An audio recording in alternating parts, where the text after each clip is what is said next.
Comment tomber enceinte sans glaire cervicale? La glaire cervicale sécrétée par les glandes du col de l'utérus est un liquide clair, extensible, changeant progressivement d'aspect pendant le cycle menstruel. Pendant la période d'ovulation, la glaire cervicale a un aspect fluide, transparent et élastique, facilitant ainsi le passage et la survie des spermatozoïdes pour une éventuelle fécondation. Alors, de nombreux facteurs favorisent la modification de l'aspect de la quantité de la glaire cervicale, ce qui joue un rôle dans le processus de conception. Ces facteurs sont entre autres l'âge. Au fur et à mesure que l'âge d'une femme évolue, la glaire cervicale n'est plus présente en quantité et ne possède plus une meilleure consistance. On a les déséquilibres hormonaux. La prise de certains médicaments tels que les antitussifs, les antihistaminiques, les antidépresseurs, les somnifères. On a certaines infections. On a un poids insuffisant.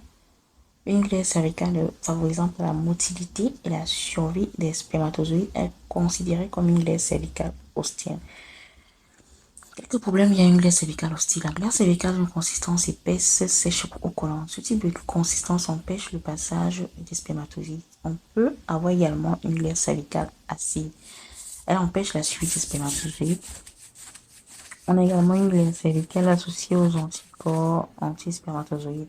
Ces anticorps sont des protéines défensives produites par le système immunitaire en réponse à une infection passée qui peut attaquer et tuer les spermatozoïdes.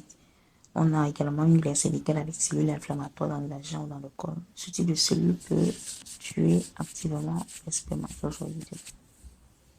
Une glaire cervicale ayant un aspect ne favorisant pas la survie des spermatozoïdes ne signifie pas que la femme enceinte ne peut pas tomber enceinte.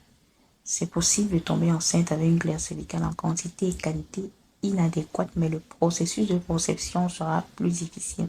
Si vous remarquez une glaire cervicale d'aspect de quantité inadéquate, n'hésitez pas, il faudrait consulter rapidement.